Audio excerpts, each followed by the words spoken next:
From the Figure 4 Online Studios in beautiful Bothell, Washington, exclusively at WrestlingObserver.com, you're listening to The Bryan and Vinny Show with your hosts, Bryan Alvarez and Big Vinny V.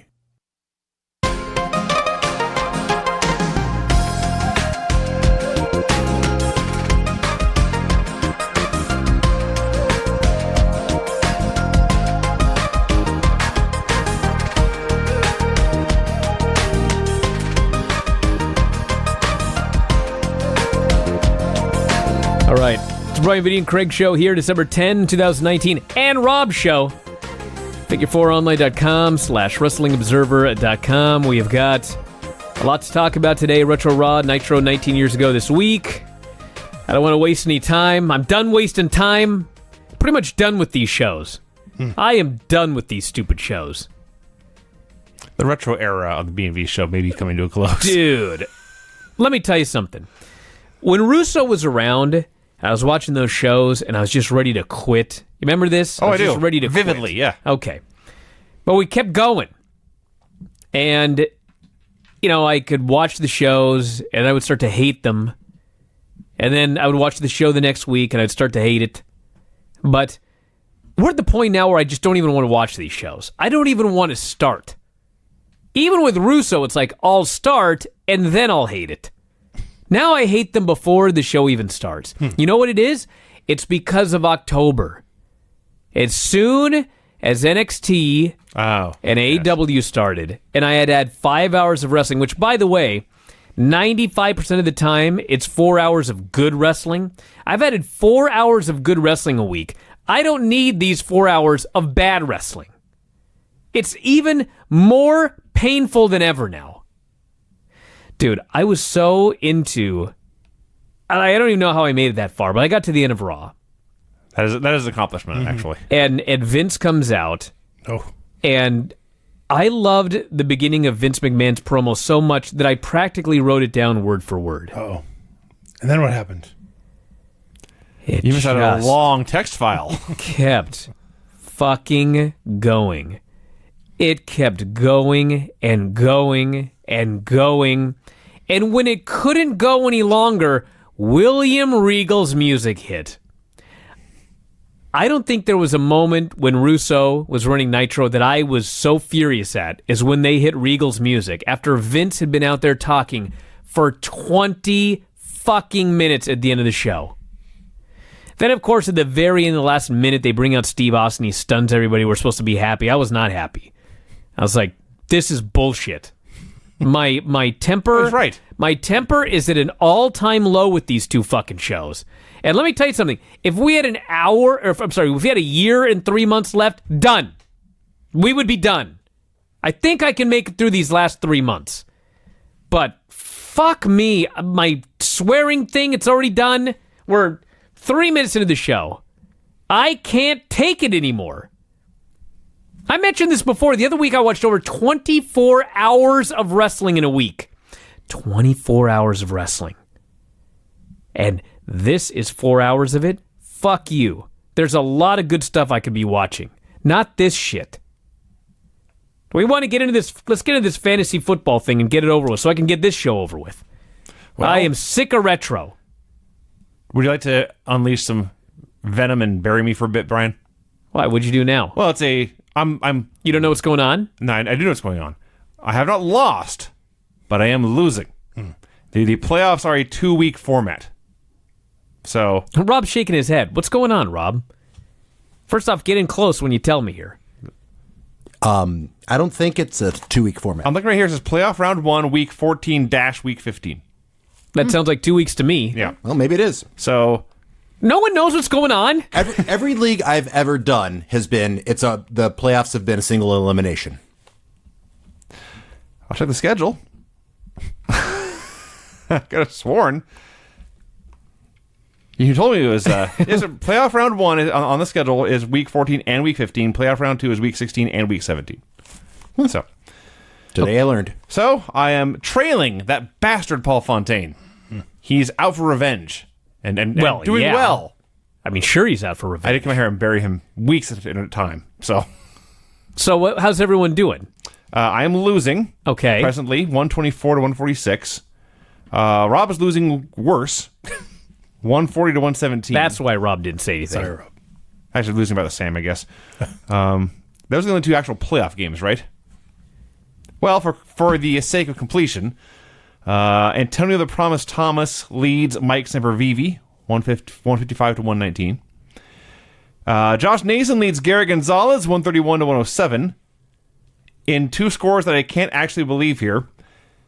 Filthy Tom Lawler leads Tommy Dreamer, 87 to 84. God. I don't know anything about this, and I know that's terrible. And Cheryl Ingram leads Joy Eastman, 127 to 83. So that's where we stand, A lot Brian. of sour faces here in this room That's where right we stand, now. Brian. I got an uphill climb. Full credit to Paul Fontaine. That bastard Paul Fontaine, he has outplayed me. Why would I be mad at you? Why would I care if you won or lost? Well, I could just be your scapegoat. No. Well, I got Rob here for that. I hadn't thought of that. So now what? Rob is still relatively new to this whole Bryan and Vinny thing. He's been here way longer than you think. Probably. It's been years. Probably. Well, I've It's been been doing like this. 2 years. Point is, for like a decade, I was the scapegoat. Sure, yeah. Then we got Rob. Rob's going to eventually figure out that we got to hire somebody new He will. so that he can be ranked higher on the There will need to totem be. pole. He's going to get Wang in here to push some buttons or something like It is that. just like wrestling. It actually is. It's just like jiu-jitsu. Rob's a white belt in this yes. room right now, and he just gets pummeled. So now what? What happens next week? We just keep playing? The same two pairs, or the same pairs. Okay. Except again, it's a cumulative score. Okay. So I have to beat Paul Fontaine by 20 points, whatever it was, this weekend to advance. Rob, is there any hope for you? You're very quiet right now. Usually you just can't wait to tell me all about this. No, I'm still trying to figure out if it's actually set up like this or not. But yeah, I am. No, I'm still technically, in it. I mean, anything could happen. So your day has turned around. What's that? Your day has turned around. It has. You thought you were dead, and I've told you were alive. I'm glad to know that. Yeah. I think he's looking to see if it's maybe 4 weeks. Is that what you're doing? No. See if it goes a month? All right, so then next week it's over? It's just done? No. Okay. So we're in week 1 of the first 2-week period. All right.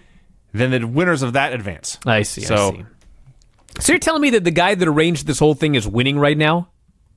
And he also happens to be a professional wrestler?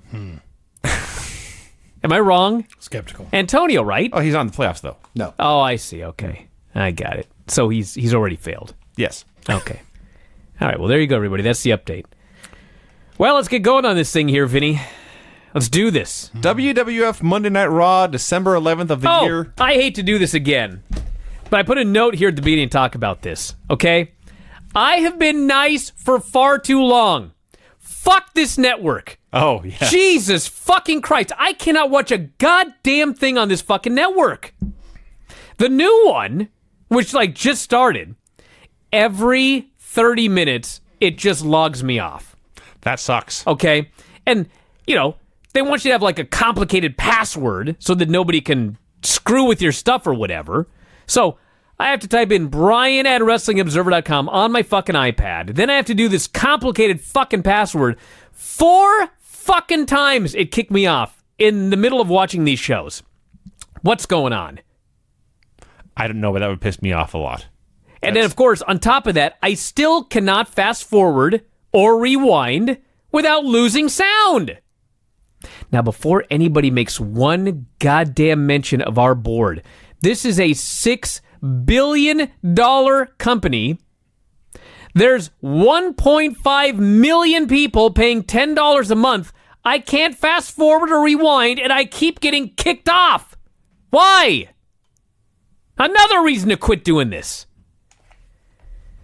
Jesus. And then I asked about it today, and I got 1,000 people. It's not just me. This just happens to everybody. Why? It didn't do it before. I know. That's what's even more infuriating. Yeah. Stuff's getting worse. Before, in the old network, there were bugs, but then they'd be fixed, right? Sure. Am I misremembering this? That's the way it goes with almost everything. Okay, well, now we got a new network, and every time I got a problem, I get a new problem. And it's not even like it's replacing the old problem. It's a new problem on top of the old problem. Now we can start. WWF Monday Night Raw, Look at you December two. 11th of the year 2000. I don't want to talk about these shows either, You man. two should do a show, and we should do a show. That- Can you imagine the contrasting shows? Actually is a fantastic idea. Someday. Every once in a while, Brian, you say something really smart. Thank and you. that was one of them. At least once per show. Okay. So we get Armageddon video clips. How did they get a Doors song? It's On the network. It's not the Doors. It's not? It's a ripoff? It's a ripoff of the Doors Wow, song. it's a good ripoff. It's the same ripoff of the Doors song they've been using since December of the year 2000. Well, I Yeah. don't So, pay that much attention. We get clips from the show. There's the big Hell in a Cell match, and there's a shot that I had forgotten. Vince and his cronies, I guess they're trying to get the match thrown out by destroying the cell. So Vince and his cronies back a pickup truck full of hay Right. down to ringside. And there's a shot of the truck backing up, and Vince is standing in the back, fists on his hips, like a sea captain. Just surfing down to ringside. I just love the idea that the Hell in a Cell is too dangerous. Right. So we're going to ram a hay truck into the cell, destroying it with 6 men They inside. did not think this plan through. That's the fucking plan. The only spot, for those of you who've never seen this, the only spot anyone ever remembers is Rikishi falling off the cell onto the truck, which is why it was there. Everyone's bleeding everywhere, everyone's fighting everywhere, and Angle somehow wins. That's what we got out of this. And also, Foley had Vince arrested. Oh. Yeah. Angle, Edge, and Christian come out for a promo. We are told that Triple H is in the hospital with a herniated disc, and Rikishi is also in the hospital with a ruptured spleen. Angle congratulates Edge and Christian on winning the tag team titles. Says the 4th time they've won them this year. They congratulate him. What on does that tell you? Yeah, they're Some prestigious titles. I know they're heels, but when they start bragging about winning it for the 4th time, You and didn't playing- even win the fantasy football belt 4 times. I don't think I did. No. You only won it twice. So Angle says he is still reliving the chair shots to the head. I bet. Somehow he says he pinned The Rock. A Christmas miracle came early. The Rock comes out, challenges Kurt for tonight. They challenge him instead to a trios match if he can find any friends. But he has no friends because, as Christian puts it, he is a rock. He is an island. Rob popped. Christian, if you're listening, you popped producer Rob. So they challenge him to a handicap match. The Dudleys come out, and Rock challenges them to, as he said, I'm not making this up, a tag team testicle tables match. Yeah. No one seemed to know what this was. No. He just wanted to say testicles. I mean, there's no... I guess everyone did. well, yeah. Because Angle said it, and Ross said it, and Lawler said it, and I thought it was official. I thought it was actually going to be a match where the first one to get his balls slammed through a table lost. Which Dude, this second half of the year 2000 is not aging well. yeah. So they had a big fight, and that was it. Anyone No, that wasn't it. They brawled for like an hour, and Sorry Rock for cutting the chase. Rock is about to hit Kurt with the rock bottom. Edge and Christian make the save. This went on an easy 20 minutes. So we had a 20-minute boring promo to open up the show, a 25-minute boring promo to close the show. I mean, what? It was hard to get through. Edge and Christian backstage are trying to figure out what's up with their testicles. We had 25 minutes with Edge and Christian. We go to commercial. They're still We come here. back with Edge and Christian. Yeah. Angle settles them down and says to follow him. We have clips of Dean Malenko's date with Lita from SmackDown. She seduced him, lured him into the bedroom to get his guard down, but it was a trap. The Hardys beat him up. So at Armageddon, they had a What an limited... unlikable crew. Right. This was like, they just bullied the guy. They played with his heart. They He really was did. trying to be so nice. He was so nice last week. I'm sure he was so nice on the date. They lure him back to a hotel room and they beat his ass 3-on-1 and laugh about it. Some baby faces. Yeah. So at Armageddon, it's a apparently intergender elimination match, and it ends with Dean tapping out Lita to win. So here we get Malenko and Saturn against the Hardys. I did like the announcers noting Dean was wearing his wedding ring on the date with Lita. So they do some stuff. Jeff has Saturn pinned with a senton. The women distract the ref, and Jeff gets counted out. We had a fuck finish for a count out. Yeah. You know what's funny is 19 years later, they have a storyline where a guy who's married and wearing his wedding ring is hitting on somebody else. And there was a divorce on Raw. Right after 19 years earlier, there was a divorce requested on SmackDown. They're out of ideas. So after the match, Lita's laid out, and Dean plants a big smooch. He rapes her. He assaulted her, Brian. Okay. Well, he assaulted Yeah, her. they can't show that on TV. But I mean, It is a she's crime. unconscious, and he grabbed her and started kissing her. It is a sexual assault. Yeah. Don't do that, everyone. No, you're not allowed to do that. So he wasn't a nice guy in the end. No. As it turns out, he fooled you, Brian. I'm sorry he let you down. Ross was very appalled by this, but Jerry Lawler, meh. She liked it, he said. And she's unconscious. That didn't age well either. Well, so a limo arrives. The Stooges go get the door. Vince is there. They're talking about how cold it is. He says, "No, it's nice weather. It's football weather. It's XFL weather." It's brisk XFL weather. Why did he have a cane? He's got hurt at the pay-per-view. Was it the paper? Oh, yeah, because he was standing at the pay-per-view. So the big storyline for the entire show is, will Mick Foley resign? You know, as much as I was infuriated with this show by the very end, they actually had a very good ongoing storyline.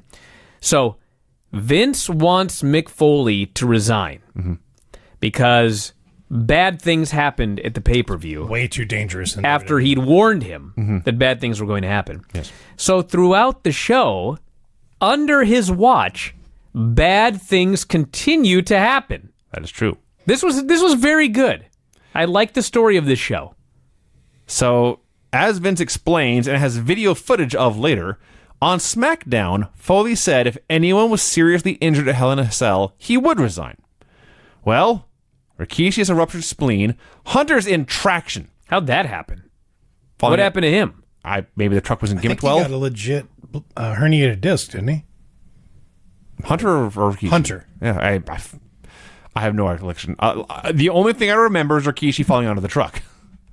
Now, I will say this. When he said Hunter was in traction, I laughed because it's Hunter in the year 2000. Well, yeah. I was certain he'd be back at the end of the show. I mean, the earth must have fallen on him. He never showed up. He fell out of a car 2 weeks ago and was fine a week Yes, later. Now yes. he's in traction? Something really bad must happen. So he never showed up. So Hunter, Maybe he attacked himself. Hunter, if you were in traction, I apologize for laughing. That's bad of me. I'm pretty sure he wasn't really in traction. Chris Benoit versus Billy Gunn. The one. Excuse me, the one Billy Gunn. Yes. Billy goes for a press slam. What the heck happened here? I'll tell you what happened. I watched it several times. Billy, because Billy's a big, giant, strong man. He had no problem getting Benoit up. It's not like he dropped him. Sure. But Billy wanted to flip him over and drop him onto his back. I see. Benoit thought he was going down onto his belly. They met in the middle, and Benoit fell onto his head. So he immediately asks to make sure Benoit's okay, and they continue. So Eddie takes the ref, so Benoit can hit a belt shot, but Billy hits the belt shot instead. It's not the finish. Billy hits the Fame-Master, and Eddie attacks with a DQ. Was all of that necessary? That's 2 matches in a row. Yes. To do a fuck finish. Waste of time.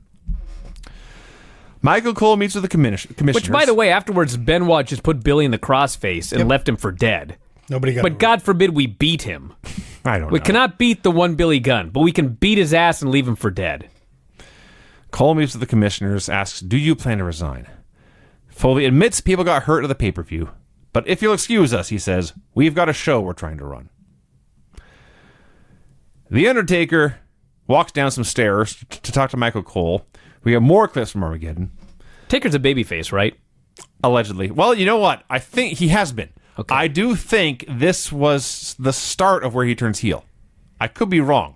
So he cuts his promo. This is what babyface... He's currently a babyface, I think. Yes. This is what he says. He is currently a babyface. I don't give a damn about Mick Foley. I don't care if he quits, retires, or gets fired. It's ironic the man may lose his career twice over the same match. I don't remember one time that Foley was in the cell last night or hitting anybody with a chair. It was Rikishi. Foley didn't throw Rikishi off the cell. I did. I enjoyed killing Rikishi. I enjoyed making him suffer. I knew I was home in that cell. What happened to Rikishi and all those other guys is another example of how this ring is my yard, and I'm the big dog. Yes. There must be a big dog in the yard at all He's times. the original big dog. Yes, he is. So, yes, Brian, I believe this is the start of a Taker heel turn. We'll see. I've been wrong before. Another not very nice guy. Well, that's certainly true. Al Snow meets with Mick Foley. What's on the back of Al's shirt? Anyone know? I remember. The front says no guns, no knives. Oh, that's what I saw. And it's What's the back say? Just head, yeah, Maybe, got head, actually. maybe? maybe. just tables and chairs. I forget. But yes, I did note Al was wearing a weird shirt. So Al, for reasons that were never made clear to me, wants a hardcore match with Raven. Mick says, you can't do that. You've got a broken wrist. And Al says, yes, I can. And Mick says, okay. Well, his argument was, you're being all Mr. Safety. You once wrestled with your own tooth up your nose. Yeah. Al says, I've done matches like this 100 times. Actually, this was his excuse later, but basically he says, I got this. Yeah. Foley was okay at the moment. All the guys in the tables match go for a walk, and then we get Kurt Angle and Edge and Christian versus The Rock and Dudley's in a tag team testicles tables match. Anyone knows how hard Bubba tagged The Rock? Yes. It had to be a rib. It had to be. I don't think Bubba chops guys as hard as he slapped the Rock's hand to get guys hit his in. hand so hard. So the funny thing is, this is a match where you can't pin anyone. Yeah. You can't make them submit. But for the first half of it, they just had an old school tag team wrestling match. And it was great. It was awesome. At one point, Angle actually went for the cover, and the ref had to remind him It was- it's a tables match. He goes for a cover. I believe it was actually Devon.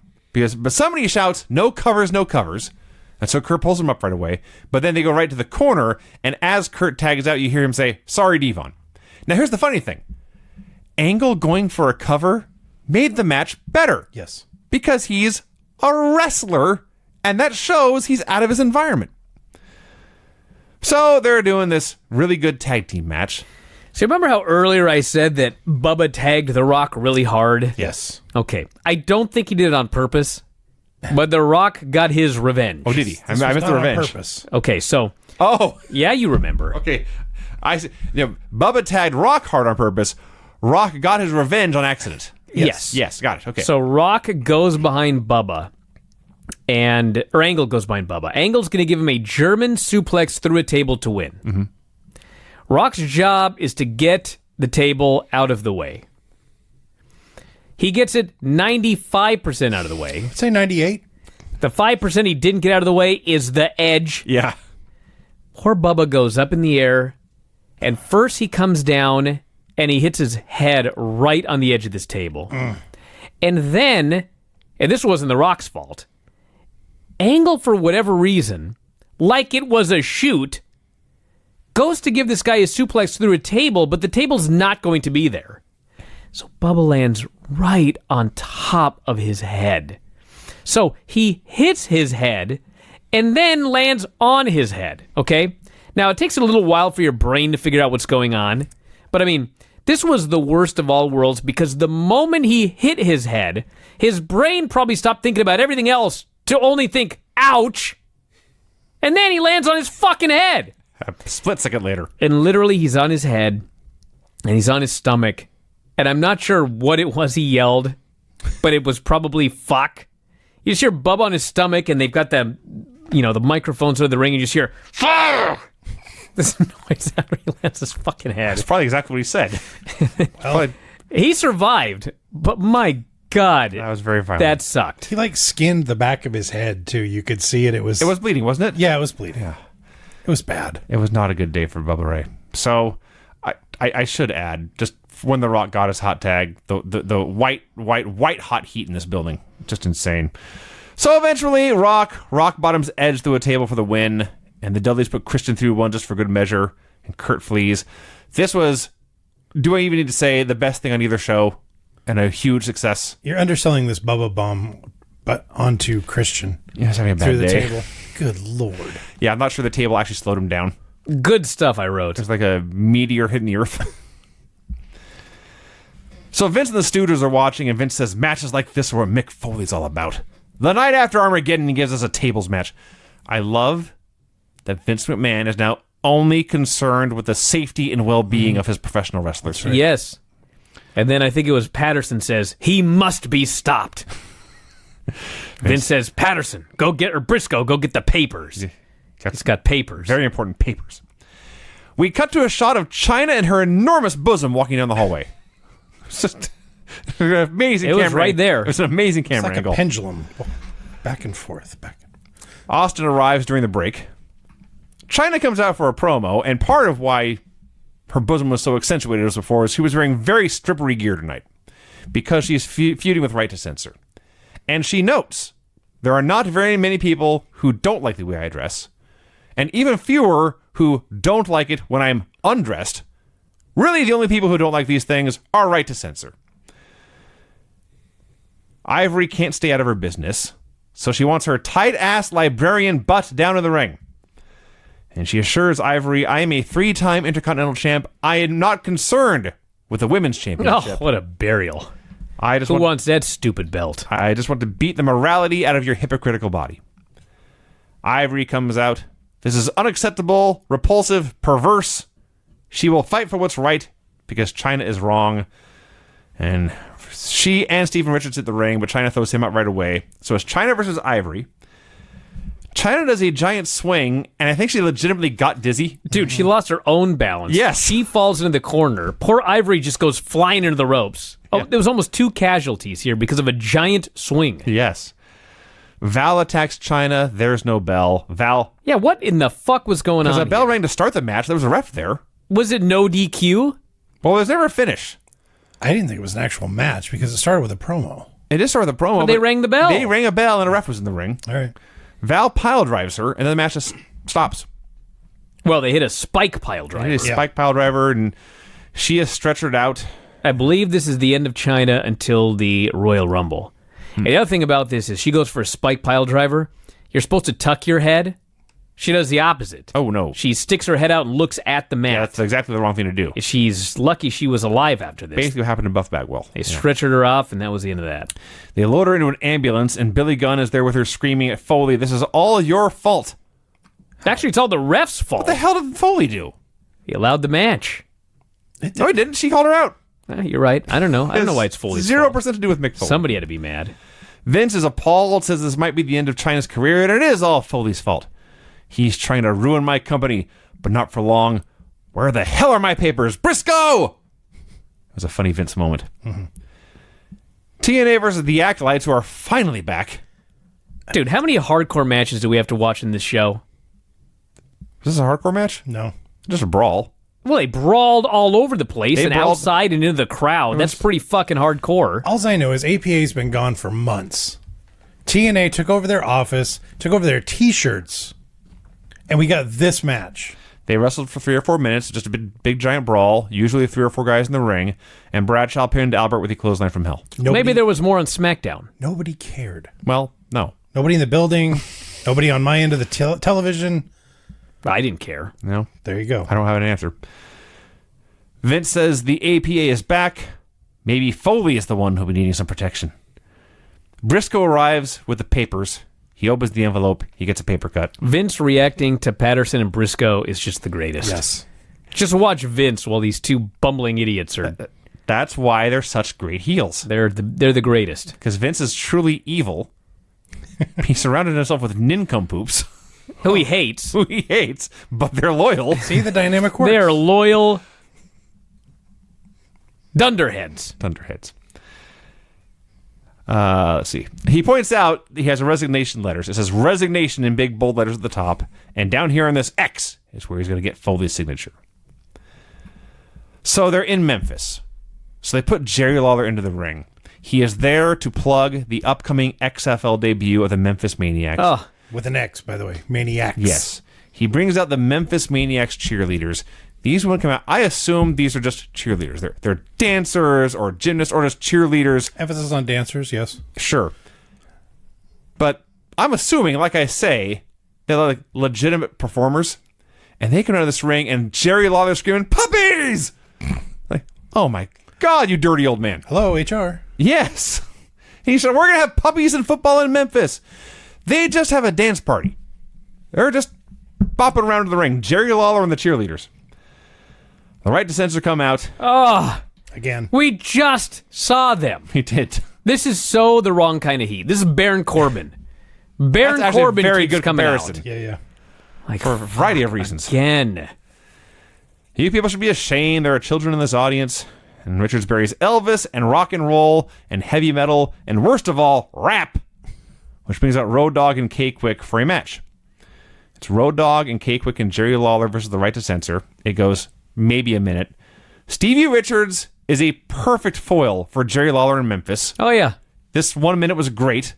Lawler beats him up, no sells, pulls in the strap, fist drops him and pins him. In his hometown. Great. It's perfect. You know, the one thing about Lawler is he's the one guy that Vince will never yell at in the headsets. He clearly loves and respects Jerry Lawler, and so the guy got to win in Memphis. That is amazing. I think one of the reasons is because before Vince was evil Vince, he had that run as evil Mr. McMahon in Memphis. Sure. Like Lawler was the first guy. Vince's own dad didn't want him to wrestle. But Lawler was the first guy that was like, yo, you want to be a character? Come on, let's do it. And he let Vince live his dream of being a performer in the business. Yeah. I don't think he ever forgot it. That's probably part of it. Part of it, too, is that Lawler's the one guy who just, all he ever wanted to do was Memphis and WWF on the side. And he never stepped on Vince's toes. So they got along great. Foley says, after what happened in China, he does not want Al to go through with this hardcore match. Al convinces him not to cancel it. This is where he says, I'm a grown man. I can take care of myself. I've done 100 of these things. I won't do anything stupid. Yes. Foley bought it when Al Snow said, I won't do anything stupid. This is not Foley's best night. That's when I thought he should be fired. We then cut to a shot of Kevin Kelly staring longingly at Steve Austin's logo. Not even a picture of Austin, just the logo, the skull. My son walked in the room and he goes, hey, isn't that guy from New Japan? Yes, it is. He got better. Yeah. Stone Cold opens the door, and this is Kelly's question. Mr. Austin, how do you feel? Excellent question. He then gets belittled for asking it. And Kelly then presses him. Seriously, how are you feeling? You were in a Hell in a Cell match last night. Everybody took a beating. Then Austin answers his question. This is how it's done. I just like the part where Austin talks about Hunter being in traction with a herniated disc. If I was to herniate every disc in his body, that's a very specific threat. It is. Get a shot of some of the Maniacs football players in the crowd. Al Snow versus Raven in a hardcore match. Another one. I ask again. I know Al wanted this match, but still, why is this match happening? They're playing like at a jungle gym on the set. They're swinging off ladders and stuff. They're like a few times, Raven gets put in like a shopping cart, and Al pushes it into a car or a truck, and Raven jumps up into the car. Yes, very cartoonish. Yeah, they like the spot and did it over and over again. They never made it to the ring. No, they never did. They're out in the cold. Lowdown attacks Al. Here's the finish. You're looking at Al Snow's back as he walks to the left. The camera pans to the right, where something is going on with Lowdown. The camera pans back to the left, where Raven pins Al Snow. Mm-hmm. That's exactly how it happened. Nobody knows what's going on. No. The announcers can't figure out what's going on. King, JR, they're just baffled. And we see Al... It's just so stupid. I don't think they meant to do this. I don't know. But Al is dead. And there's a car. It's like his head is right underneath the car. And the exhaust is blowing right into his face. Fantastic. So allegedly, like carbon monoxide has killed Al Snow. That's what it looked like. Allegedly, they said Raven had hit him with a cinder block. Well, they showed the cinder block, and it was in like 12 pieces. How hard did Raven hit him with this? Well, it's a hardcore match, Greg. Hit him really hard. And Al's laying shirtless in the street. In the freezing cold Memphis night. With monoxide going right into his face. Did anyone on the show have a good day? We cut to Times Square. Oh, Jesus. The Hawley family has arrived at WWF New York. So the question for everyone is, should Mick Foley resign? Of course, they all say no. Gosh. What's notable to me is that, in hindsight, this was the first time I saw a Jersey Shore douchebag with that stupid blowout haircut. Thank you. I was going, is that Ronnie? Or... This is what I didn't realize at the time, but this was the first time I would have seen that. They ask all of these fans whether Foley should resign, and every single fan is like pretty terrible, but every single one of them is better than virtually every backstage interviewer in WWE today. Sure. But it's just a bunch of storyline gobbledygook. Like, they're even saying sports entertainers. Of course. So you know they got the smartest ones. Because the dumb one said wrestler, so they just didn't make it on the air. Yeah. So Foley is in the ambulance with his good friend Al Snow when Vince arrives to scream at him, "This is all your fault. This is all on your head." And he storms off. Foley has to stand up for himself, so he leaves the ambulance and tells him to take good care of Al. We get the Armageddon video again. And then... Let me at least do the first part. What? Because the first part was actually good. Okay. I watched it twice. I loved it so much. What? Vince comes out and he gives his speech.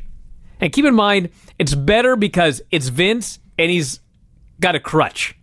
So he's limping. The cane is a good gimmick. Yes. He should have kept this. He's got this cane. It would have been better if he was in a wheelchair, but the cane was pretty good.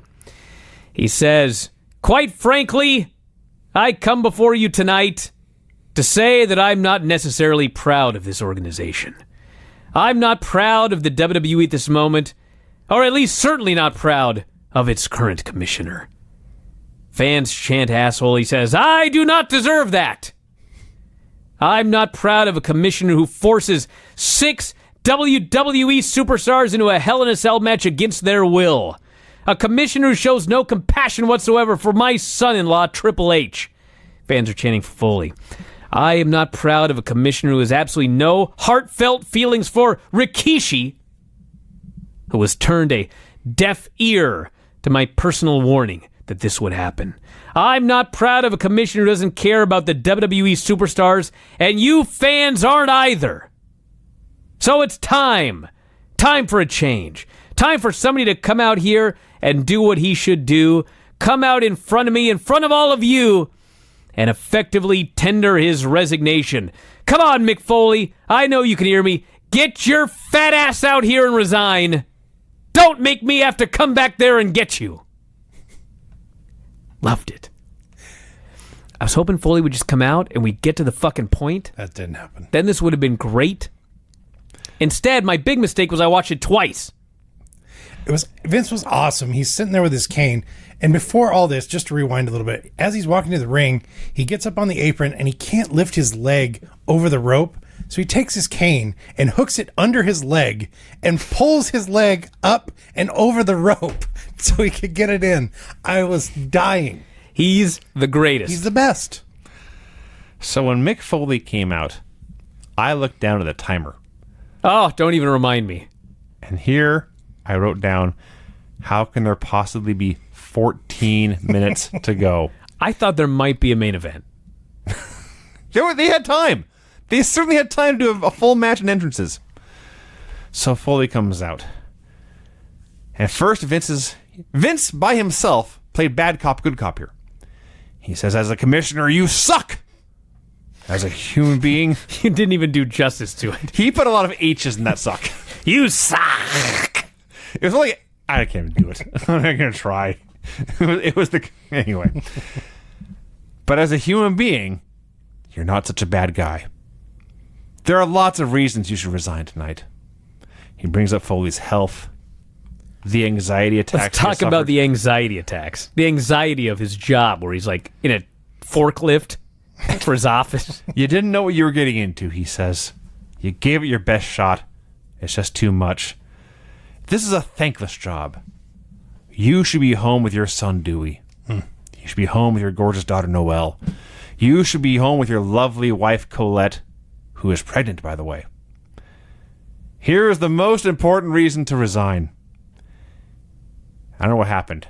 Somebody missed a button. He was waiting for this stupid thing to play and it They didn't. were killing so finally so he just much said time. what it said. Yes. Finally it plays. It's a clip from SmackDown. Vince and Linda and Foley are in the ring. And Foley gives his word to Linda that he will resign if anyone suffers an injury at Hell in a Cell. We come back here to the ring on Raw, where Vince offers the resignation letter to Foley.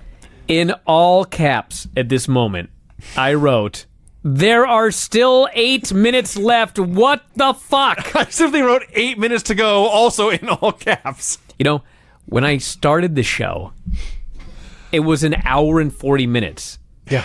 And I was like, what?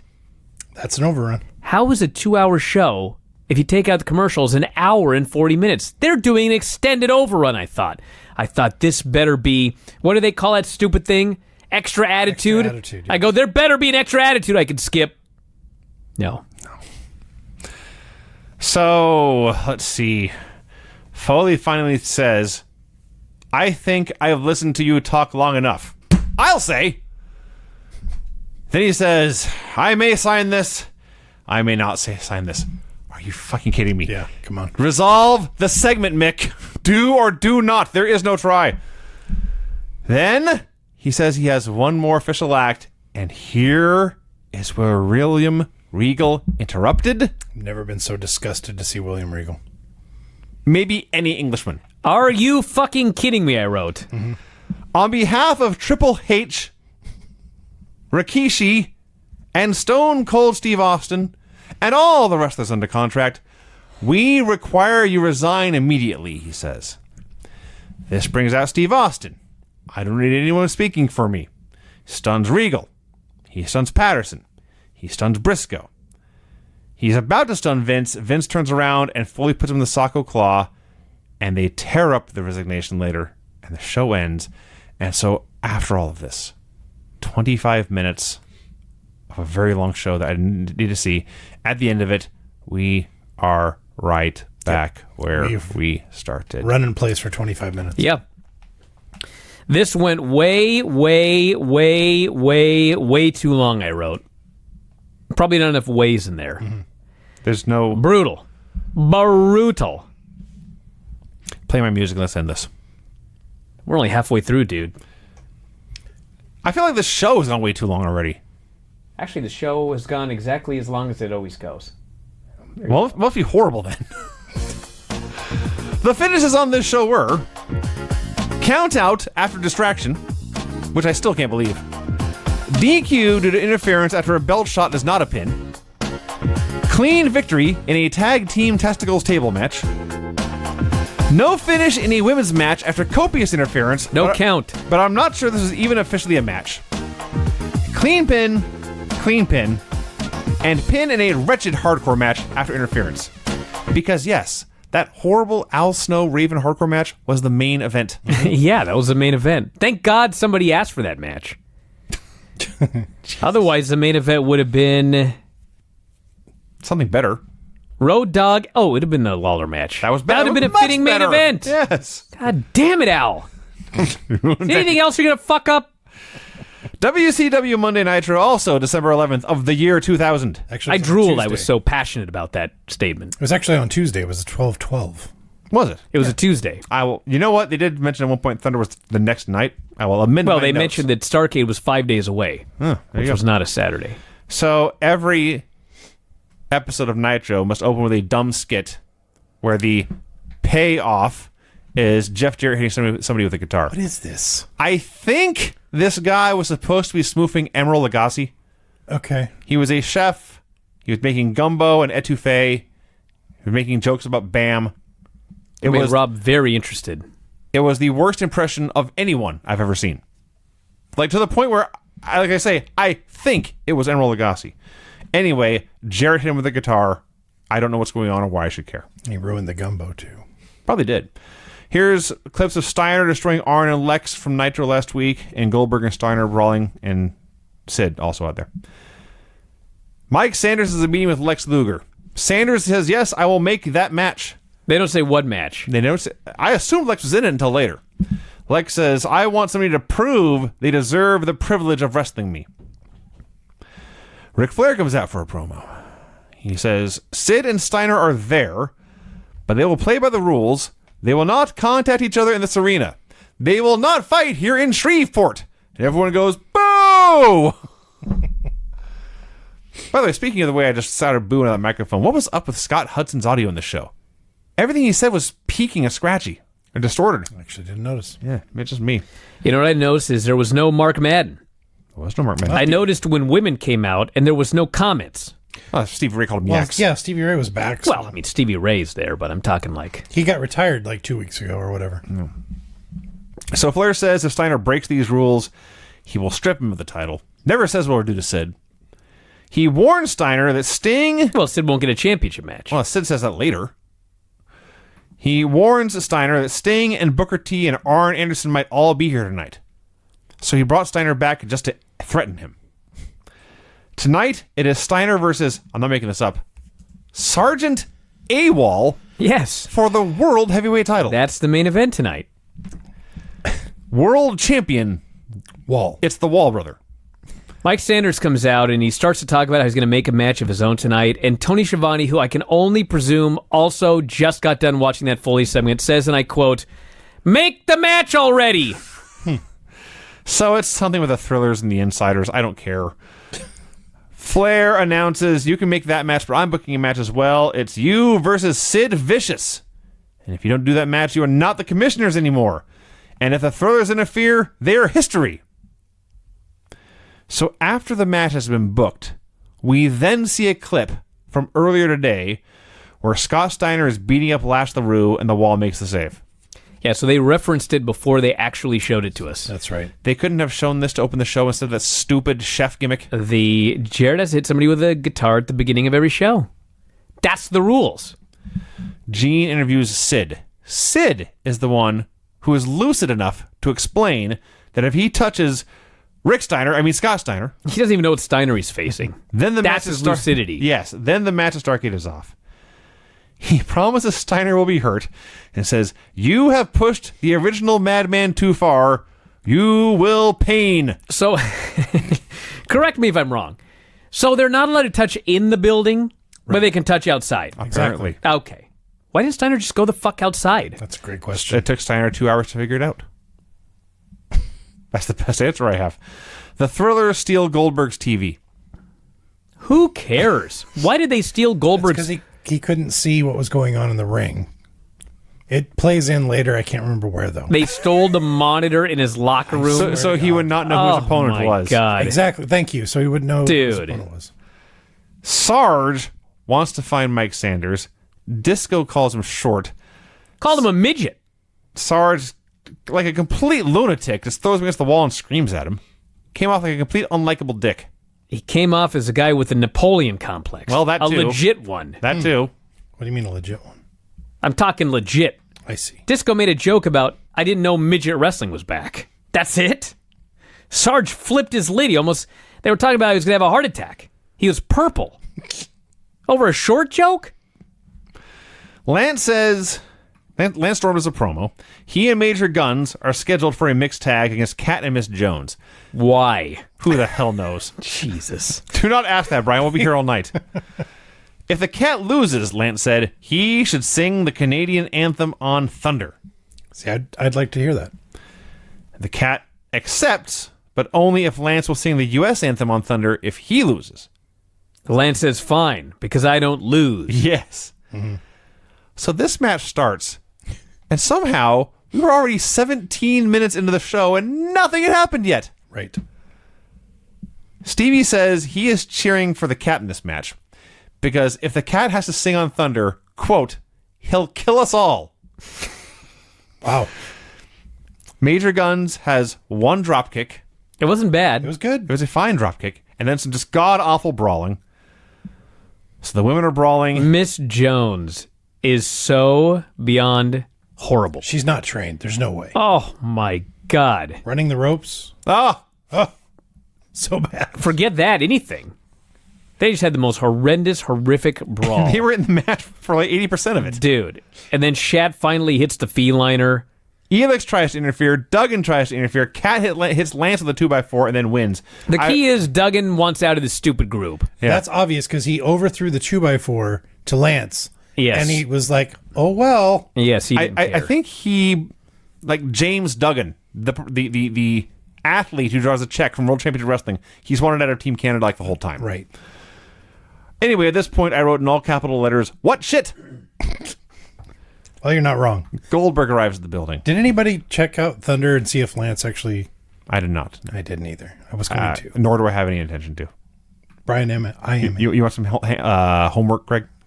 No. Go watch Thunder. No. Tell me if Lance sings. Absolutely not. More from Jimmy We Hart. got Rob here. Short straw. It's just thunder. Even the announcers are sick of Jimmy Hart and the stupid wrestling DJs thing. Yeah. They're sick of everything. Well, that's all Everybody's sick of everything. They got one foot out the door. Lash is on the phone. General Erection is mad at him for being on the phone. He gives AWOL a pep talk for his match with Steiner. A pep talk, really, he just dresses them down. And also tells us Lash has a match against the franchise tonight. New attitude, new look. By any means necessary. They got a new attitude and a new look? I didn't know that. It was like 2 weeks ago, wasn't it? They got the same They look the stupid same. music. Is that the actual MIA No, music? that is the network's fault. Fuck, this music is awful. It is ungodly terrible. It's so... There was- Like, who hated them? I don't know. I always wait for clowns to come out, and then a bunch of clowns come out. Oh, Craig. Sorry. There was a point, I forget what happened. They actually did play the actual Misfits in Action music. It's I need to say this, it's much better. It can't be worse. No. So we cut instantly, like from mid-sentence in MIA to mid-sentence with the Natural Born Thrillers having a meeting. So I guess that tag match Sanders had booked was going to be a three-way. Right. Now he says it's going to be a four corners match, and for the fourth team, he has hired Chronic. This makes Vito upset because Chronic beat him up last week. And I mean, somehow, I'm sure it's explained somewhere, but like, they were never in the match. Something happened in a hallway or something. Like, this show is so bad. Why are we wasting our lives? Horrible episode of Nitro. Jiminy Christmas. And then another fucking hardcore match. Yeah. Meng and Norman Smiley. They fight in the crowd. There's a fake Santa. Santa takes a bump. Norman does his screaming. Crowbar's on commentary pretending he's Gordon Soley. Awful. Santa hits the ring. He attacks everybody. Meng is blinded. Meng attacks... What's Paisley doing in the ring? Queewee's not even down there. She came out with Ming. Paisley came out with a Ming with her. She had a big giant afro to match his. What? And You didn't see this? Well, I saw it, but like, what? He was so Santa Claus blinds Ming with powder. Ming was so confused he could not determine which of these men. Maybe it was snow. He could not determine which of these people was Norman Smiley and which was Paisley. He grabs her by the neck. Queewee makes a save. Santa unmasks. It's Terry Funk. He just starts killing dudes with unprotected chair shots to the head. Everybody's dead. He wraps his chair around Meng's head. And then he says, I have a Christmas present. 11 hoes at the same time. Ho, ho, ho, ho, ho. 11 times. I think he did 9. It doesn't matter. He challenges Crowbar. Crowbar accepts. Funk kills him. Now, for those of you, we did not mention this. When Santa Claus hit the ring and attacked the wrestlers, the referee called for a disqualification. That's right. Santa fucking hit the ring. Why would that not be a DQ? It was a hardcore match. Oh, yeah. Jesus, God I almighty. bring this up. This show I sucks. bring this up because what they did here, because Santa challenges Crowbar afterwards. Crowbar says it would be an honor to face you, and then Santa hits him with a chair and lays him out. Yes. So they booked a double disqualification in a hardcore match to build to a hardcore championship match. Yeah.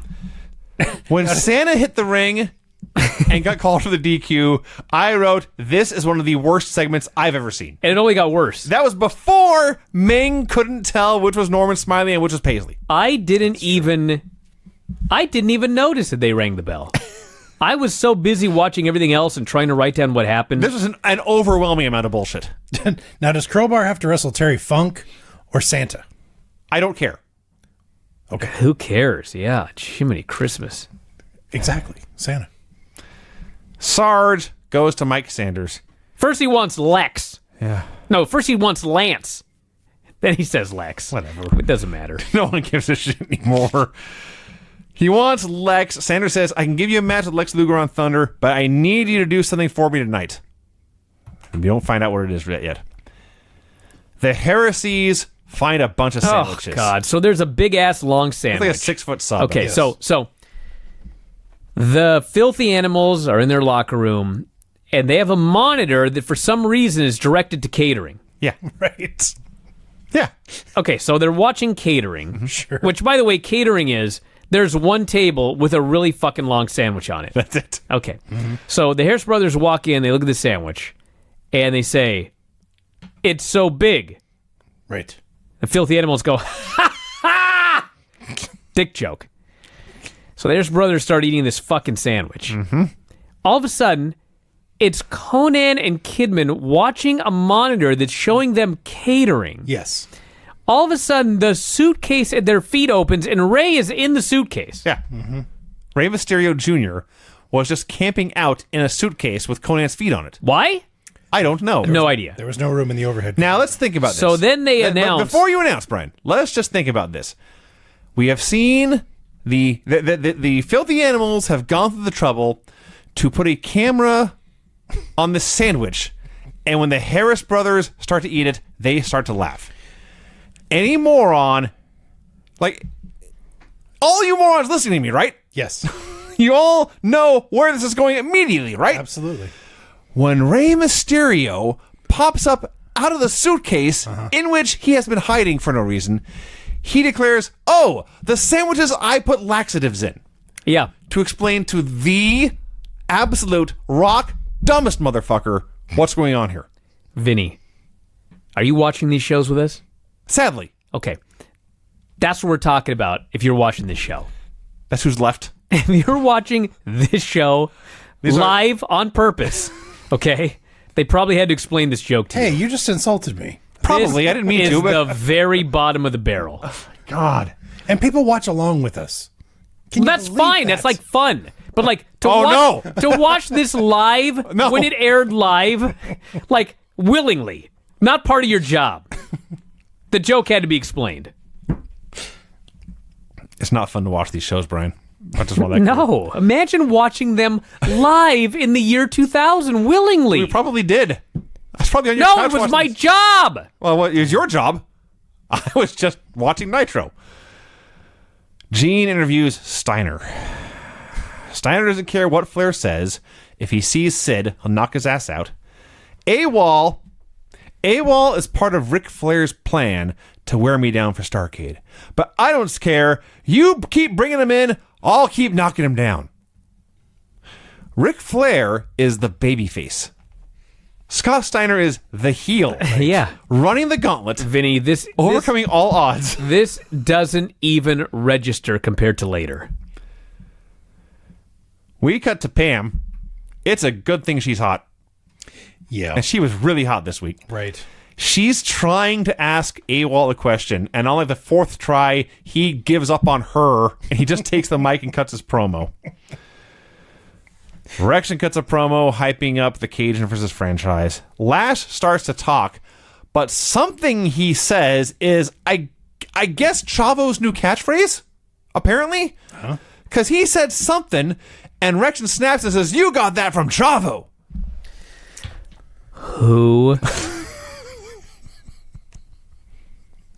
Who could possibly care I don't know. about Chavo splitting away from the MIA? I don't know.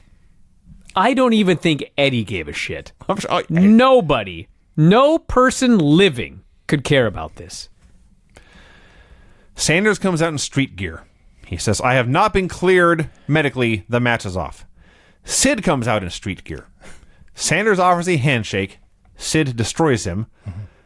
The, God, how much I loved Sid. the match begins. Listen, Sid Vicious squashes Yes. are great. They're the best. You know, the thing about Sid is he was not Any good? He was not a great worker. No, at all. Okay, but you know what he was? He was a great professional wrestler. Amen. That's what he was. And softball player. And he got hired over and over because he looked like a professional wrestler. Carried himself like a professional wrestler. We need a Sid nowadays. We really do. Yeah. We don't have one. No. I don't think it was close. So Sid wins, and he cuts a promo. He quoted Stevie Ray. I think he said, "Suckers gots to know sometimes." Mm-hmm. Or sometimes it bees that way, he says. And Stevie Ray just dies laughing. Because at this point, the only reason these shows are being done is to amuse themselves. Right. The insiders go for a walk. And then Sid finds I don't know what this was. some guy. Just killed He the dude. finds some guy and says, "Give me the keys." Yeah. And the guy says, like, "What keys?" And Sid says, "The keys to all the cars." Yeah. When you show up for Nitro, you must surrender your keys to a guy. It's a valet. This guy did not have the keys, so Sid killed him and left. And then presumably he found the keys. As we saw later. Yeah, he probably actually found the valet. You know, we'll get to it. What the fuck? So Sid finds the keys. He sure did. Because he goes outside and he drives all of the cars into a big circle. Yes. Okay. All right, okay. It's fucking dumb enough. Why didn't they show this? It's fucking stupid enough that the storyline is that everybody has to surrender their keys. Or everybody valets their car. And that Sid can just go and get everybody's keys. Okay? That's stupid enough. How the fuck did he know what key opened what car? That's a fair question, Brian. Did they have a little fob dealy? In the year 2000? I guess not. That's true. This fucking guy had to go to every single car with every single fucking key to find out which key opened which car. Well, he already won his match. He had time. The show's only 2 hours. That's a lot of cars. Again, why didn't they show this? Well, they did. Every now and then they'd show him behind the wheel going, ah! Am I wrong? That's what he did. Yes. What is the show? Shit. Which one? Ours or theirs? Yes. We cut to a random hallway. Maria is walking with Reno. Maria is a hired actor. She's the worst actor. Right. You know what I'm saying? So is Claire Lynch. Like, everyone always goes, oh, they always try to make these wrestlers be actors, but they're not actors. Well, here's an example of an actor who's a worse actor than the wrestlers who weren't actors. So she tells Reno, don't attack Chronic. Reno sees Chronic, and he attacks Chronic. They kick his ass, because he's Reno. Right. Vito makes the save.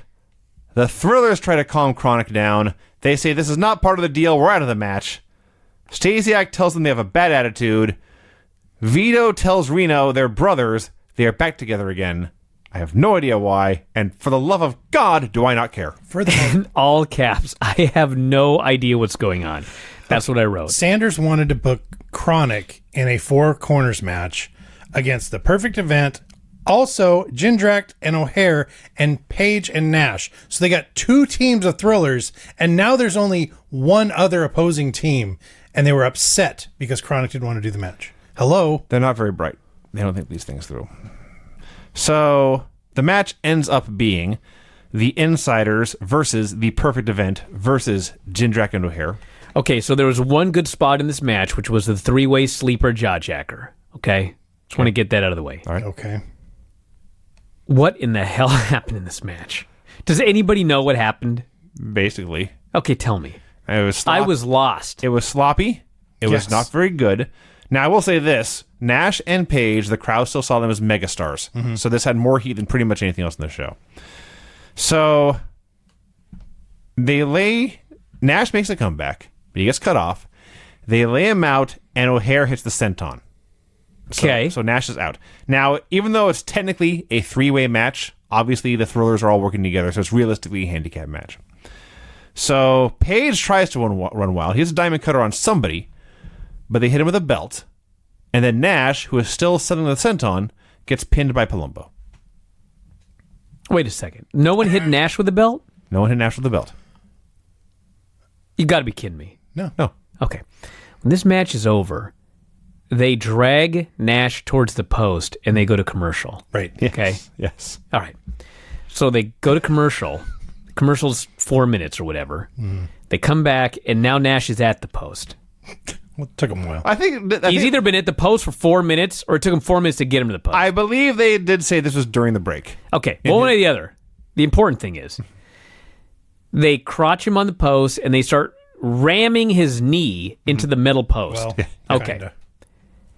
He ain't selling this at all. I believe he was actually asleep. He was. That's why I thought he got hit with the belt. Because I was like, this fucking guy took a belt shot so that he could not sell getting his leg rammed and he could just lay there. Now I find out he didn't even get knocked out. He took a senton. Yes. He didn't move. No. I simply wrote Thrillers attack Nash, who lies there. He didn't sit up and grab his knee. No. He was dead. He was not. He may not have been breathing in and out. Maybe deep meditation. What Nash is doing here. It's like a Russo show, just dumber. In many ways, it was. Sid arrives in a car. I wrote. It's someone else's Whose? car. He's driving cars around. At this point, this is his first car. Yeah. Backstage, Nash can barely stand. Now he's selling. Sarge Dwayne Bruce versus Goldberg. Okay, let me talk about this for a second. Sarge is in the ring, and all of a sudden Goldberg's music hits.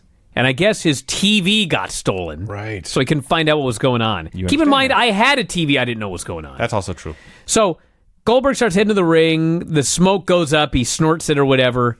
And all of a sudden, the smoke dissipates, and he notices Sarge is in the ring. That's right. His original trainer. So Goldberg goes down there. He's all depressed. Gets in the ring. Sad for Lauren Goldberg. He says, Sarge, we don't have to do this match. We're not doing it. Sarge says, we got to do it. Goldberg says, no. You know what they're trying to do? This match is not happening. Sarge gets in his face, starts screaming at him. He's turning red. Goldberg will not do this match. Luger comes out, and he says, oh, so many tough decisions to make, Bill. If you forfeit this match, if you walk away from this match, you must retire from WCW. What? The streak Because is the over. streak's over. I could have sworn they gave that up. Well, Flair went on I'm sure that Flair just went in business for himself. Okay. The story is still, if he does not win, he's out. I see. Okay. So now Bill's, he is such a man of honor Yes. that even with his career on the line, he will not face Sarge. Sarge starts beating the shit out of him. He's pounding on him, and he's pounding on this dude. Oh, yeah? He's laying in these forearms, and finally he starts to do the whip, and Goldberg reverses, big spear, jackhammer. The crowd goes batshit crazy for this.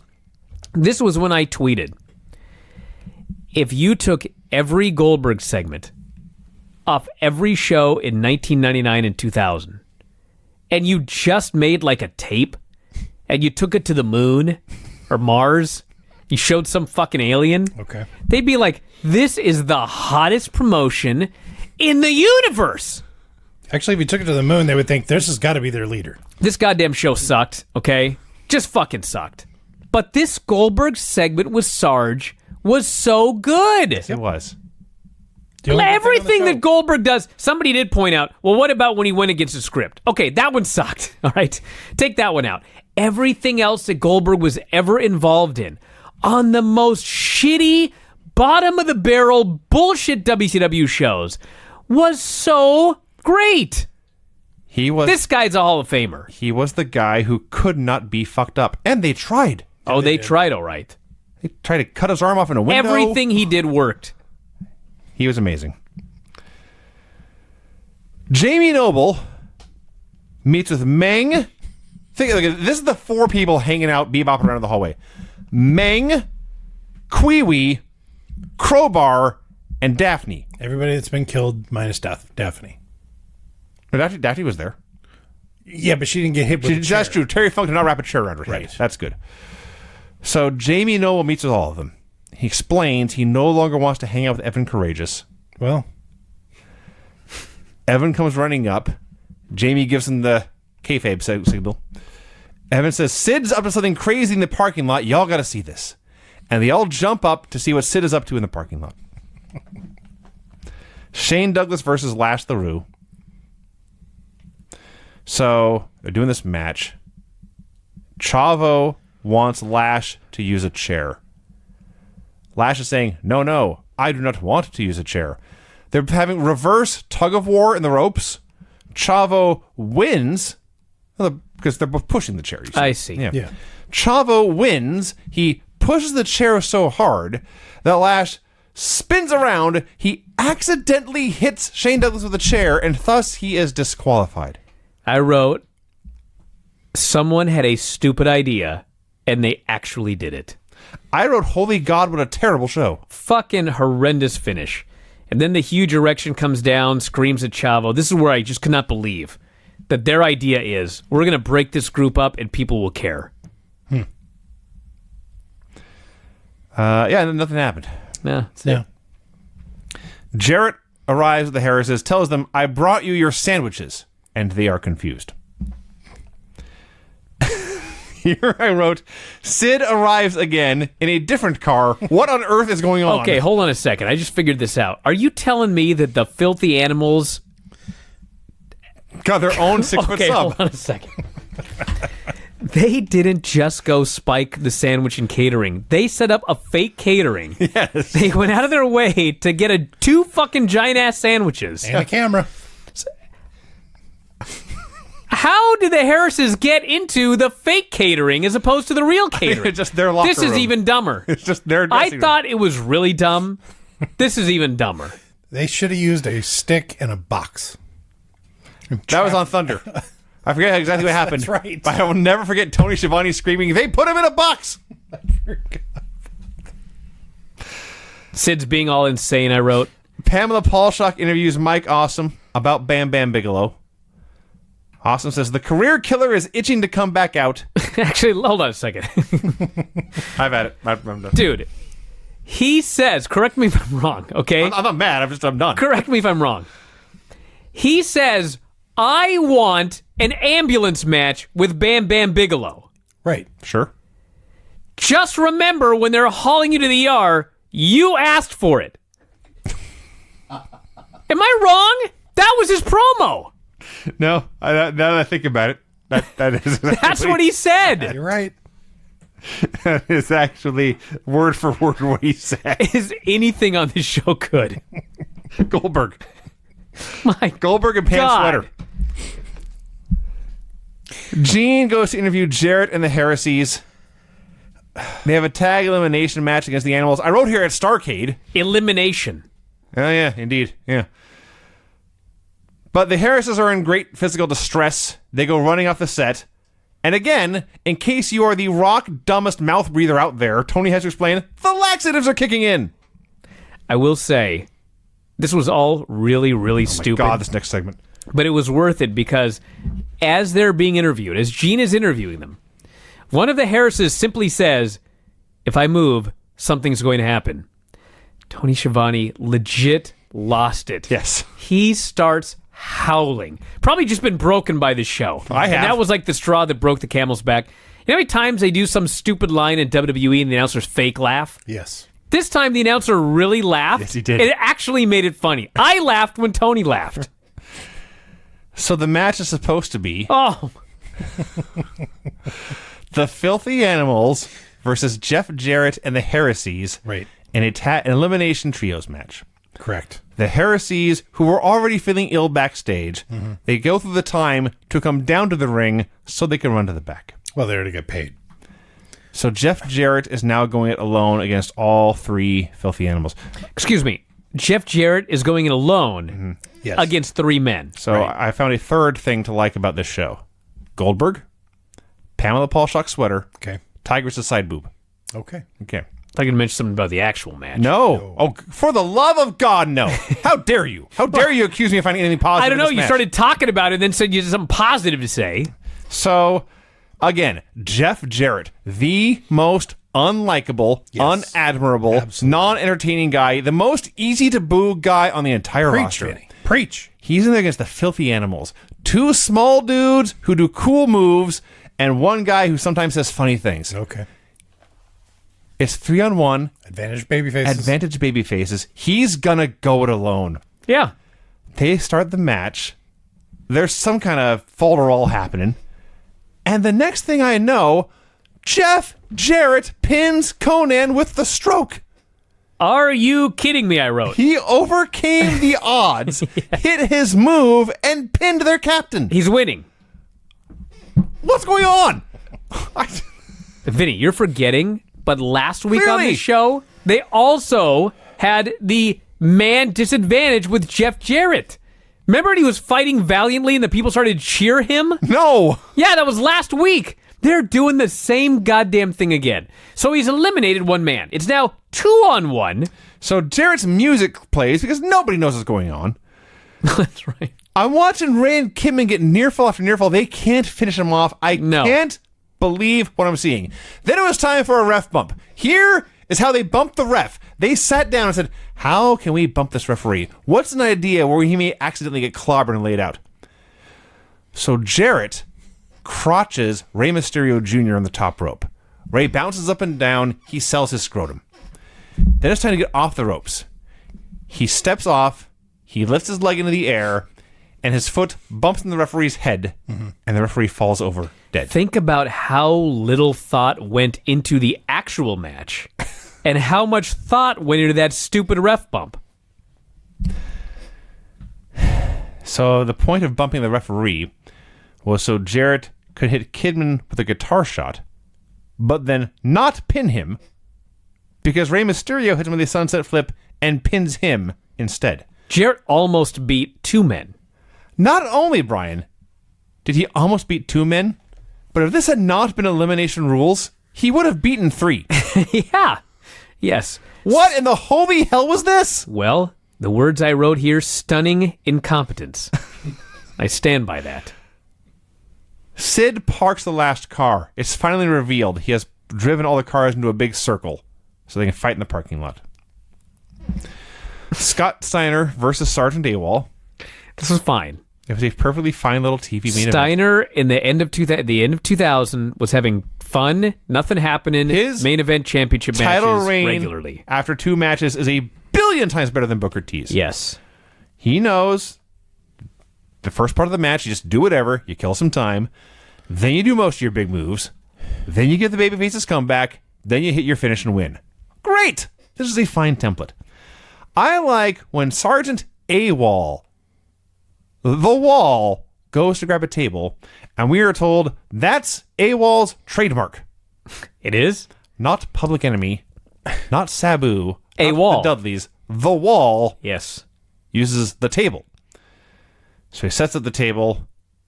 He hits a choke slam and sets up the table. The announcers are furious at him for not going for the pin. And it is a huge tactical error because Steiner explodes him through the table, which is not a DQ. And he hits the recliner and he wins. Fine. Sid then challenges Steiner to come fight in the parking lot. You're right, it wasn't a DQ. Yeah, Sid appears on the big screen and says, "You're ducking me. I'm outside." Like, how the fuck was he supposed to know you're outside driving a bunch of cars in a circle? So Steiner, now that he's been challenged, goes to fight him. To demonstrate what a psycho he is, he takes his lead pipe, he breaks several car windows. Yes. And then he goes into fight, and we see Steiner coming in from the left. And from the right, because he can never not be a cartoon, Sid has both his hands way over his head, and he's sprinting. He's running running like Usain Bolt. to do a double sledge on Scott Steiner, who has a... There's even better. Steiner has a metal pipe, okay? Yeah. All right, so, listen. If you have a metal pipe, and a dude is running at you, and he has his arms over his head... It's like a bullseye. I've got an idea. I mean, maybe he's swinging the pipe with his guts. Instead, Sid runs at him with his arms in double sledge position, and Steiner boots him in the gut. Hell of an attack, Sid. He planned this for 2 hours. He got the keys from some dude. He All the went keys. and he arranged all of the cars in a circle. And after 2 hours of planning, his idea was, I'll run and double sledge the guy. And Steiner responds by booting him in the gut and beating his ass. Well, Basically what happened. Sid does a quick comeback, but then they end up on the car, and the show goes off the air with Scott Steiner beating the shit out of him. The champion is beating the shit out of the challenger, who arranged this whole thing in the first place over the course of 2 hours. That's your go-home angle for Starrcade. This is the go-home show, isn't it? Yes! Oh, Jesus God. That's the go-home angle. I didn't realize that until right now. This was a go-home show. Holy Mother of God. That's one of the worst shows I ever saw.